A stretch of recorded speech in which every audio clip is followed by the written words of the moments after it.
সম্মানিত ভিউয়ার্স, কেমন আছেন সবাই? আশা করি আল্লাহর রহমতে ভালো আছেন, সুস্থ আছেন। আপনাদের সাথে আমি রয়েছি মোহাম্মদ রাশেদ মোশাররফ, শিক্ষক নিবন্ধনধারী, কারিগরি শিক্ষা ও ট্রেড ইনস্ট্রাক্টর, ইটনা নূরপুর ডিডি মাদ্রাসা, ইটনা, কিশোরগঞ্জ।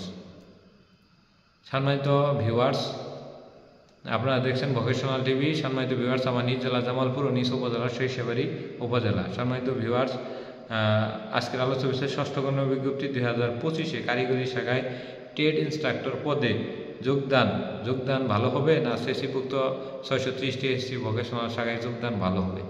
তো এর আগে আমি একটু বলে দিই যে ষষ্ঠ গণ বিজ্ঞপ্তি 2025 যে কোনো সময় প্রকাশিত হবে এবং এই সকল গণবিজ্ঞপ্তিতে অর্থাৎ ষষ্ঠ গণবিজ্ঞপ্তিতে 17 এবং 18তম শিক্ষক নিবন্ধনধারীরা আবেদন করতে পারবেন যাদের বয়স সর্বনিম্ন 18 বছর এবং সর্বোচ্চ 35 বছর পর্যন্ত।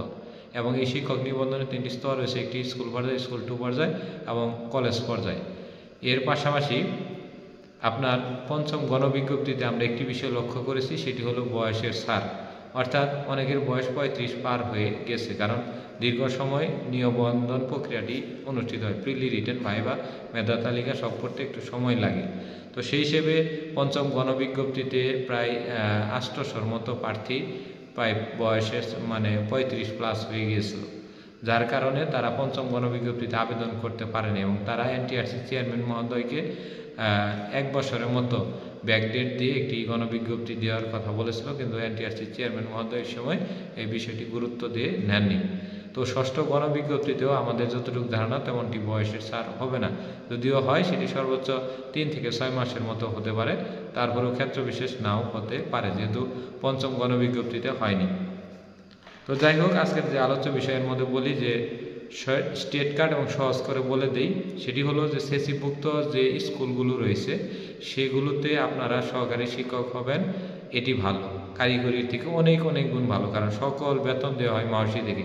আর মাওসিতে বদলি চালু হবে সবার আগে, মাওসিতে পেনশন সবার আগে পাওয়া যায়, মাওসিতে বেতন ভাতা সবার আগে পাওয়া যায়, নিয়মকানুন সবার আগে পাওয়া যায়, ছাত্র সংখ্যক বেশি পাওয়া যায়, সব দিক দিয়ে।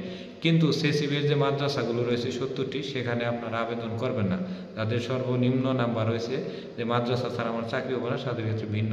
কিন্তু যাদের ভালো নম্বর রয়েছে কিংবা একটু দূরে চাকরি, তারপরে স্কুলে চাকরি করবেন, মাদ্রাসাতে যুক্ত হবেন না। আর কারিগরির যে সমস্যা সেটি হলো কারিগরি বেতন হতে দেরি লাগে। যেমন স্কুলে বেতন 2 তারিখ হলে মাদ্রাসা 5 তারিখে হয়, আর কারিগরি বেতন হয় 25 তারিখ।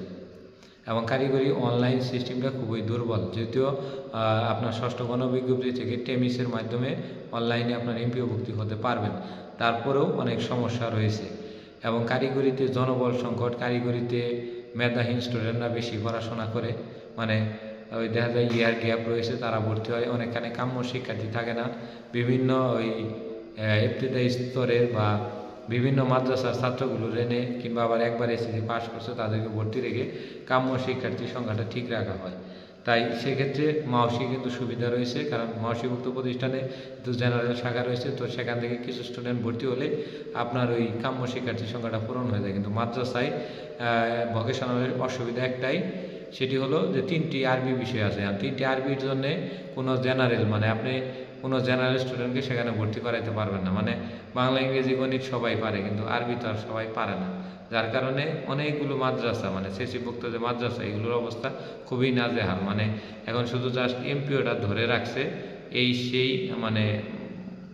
আপনার রেজিস্ট্রেশন দেখে জাস্ট এন্ট্রি ধরে রাখছে। অনেক প্রতিষ্ঠান স্টুডেন্ট ভর্তিও করাইতে পারে না, কারণ এসি ভোকেশনাল শাখার জন্য সর্বনিম্ন প্রতি ট্রেডে 15 জনকে ভর্তি হইতে হয়। 15 জনের কম ভর্তি নিলে হওয়া যায় না, বা ওই 15 জনের কম হইলে আপনার ওই বছরটা ফিল আপ রাখতে হয়, খালি রাখতে হয়। তো এইটা একটি সমস্যা। এগুলোর কারণে আপনারা সবচেয়ে বড় যে কথাটা, অনেক কথা বলার ছিল তারপরেও বললাম না, সেটি হলো আপনারা সেসিভুক্ত যে এসএসসি ভোকেশনাল, জেনারেল ভোকেশনাল রয়েছে বা মাওসিভুক্ত, সেই সব ভোকেশনাল চাকরি করবেন, কারিগরিতে করবেন না। এর পাশাপাশি সেসিভুক্ত মাদ্রাসাগুলোতেও যাবে না। তবে যাদের নাম্বার কম তাদের ক্ষেত্রে ভিন্ন বিষয়। আবার ধরেন আপনার বাড়ির সাথে কারিগরি প্রতিষ্ঠান, আবার নিজ জেলার বাহিরে সেসি প্রতিষ্ঠান, তবে সেক্ষেত্রে অবশ্যই নিজ জেলার কারিগরিত্বের মধ্যেই যুক্ত হবেন, কারণ যত কাছে তত সুবিধা। তো এটি হলো আমাদের ষষ্ঠ গণ 2025 কারিগরি শাখায় ট্রেড ইনস্ট্রাক্টরদের পরামর্শ। এবং এই বিষয়ে যদি আরও জানার থাকে তাহলে অবশ্যই কমেন্ট করবেন। আর আপনার প্রতি একটি বিষয়ে কমেন্ট করবেন। আর ভিডিওটি ভালো লাগলে অবশ্যই লাইক, কমেন্ট, শেয়ার দেবেন। ধন্যবাদ সবাইকে। সবাই ভোকেশনাল টিভির সাথেই থাকুন।